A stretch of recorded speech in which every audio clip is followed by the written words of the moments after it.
आज की कहानी का शीर्षक है बूढ़ी माँ। हेलो माँ, मैं संजय बोल रहा हूँ।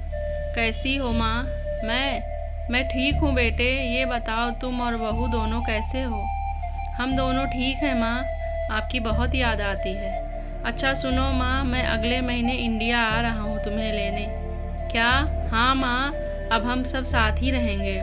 नेहा कह रही थी माँ जी को अमेरिका ले आओ, वहाँ अकेली बहुत परेशान हो रही होगी। हेलो, सुन रही हो माँ? हाँ हाँ बेटे।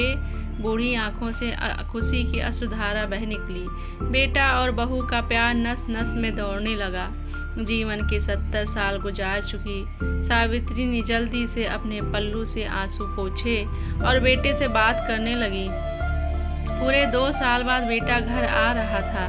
बूढ़ी सावित्री ने मोहल्ले भर में दौड़ दौड़ कर ये खबर सबको सुना दी। सभी खुश थे कि चलो बुढ़ापा चैन से बेटे और बहू के साथ गुजर जाएगा।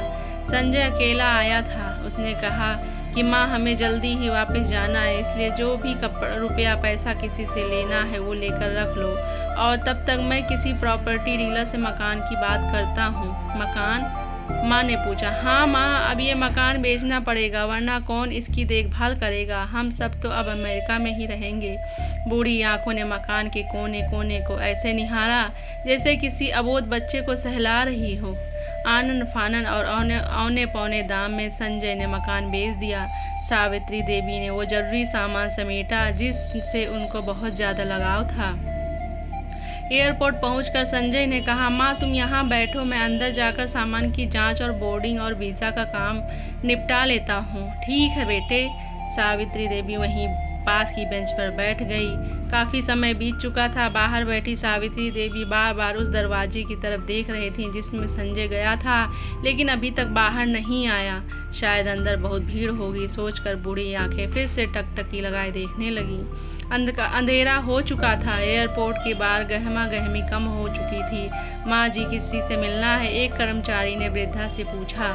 मेरा बेटा अंदर गया था टिकट लेने, वो मुझे अमेरिका लेकर जा रहा है, सावित्री देवी ने घबरा कर कहा। लेकिन अंदर तो कोई पैसेंजर नहीं है।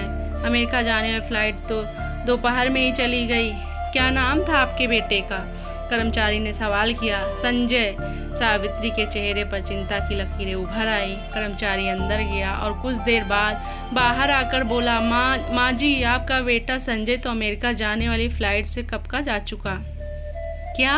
वृद्धा की आंखों से आंसुओं का सैलाब फूट पड़ा। बूढ़ी माँ को रोम रोम कांप उठा। किसी तरह वापस घर पहुंची, जो अब बीत चुका था। रात में घर में के बाहर चबूतरे पर ही सो गई। सुबह हुई तो दयालु मकान मालिक ने एक कमरा रहने को दे दिया। पति की पेंशन से घर का किराया और खाने का काम चलने लगा। समय गुजरने लगा। एक दिन मकान मालिक ने वृद्धा से पूछा, माँ जी, क्यों नहीं आप अपने किसी रिश्तेदार के यहाँ चली जाएं? अब आपकी उम्र भी हो गई है, अकेली कब तक रह पाएंगी? हाँ, चली तो जाऊं, लेकिन कल को मेरा बेटा आए तो यहाँ फिर उसका कौन ख्याल रखेगा? कहानी पसंद आई हो तो चैनल को सब्सक्राइब करिए, जिससे आने वाला हर वीडियो आप तक पहुँचता रहे। धन्यवाद।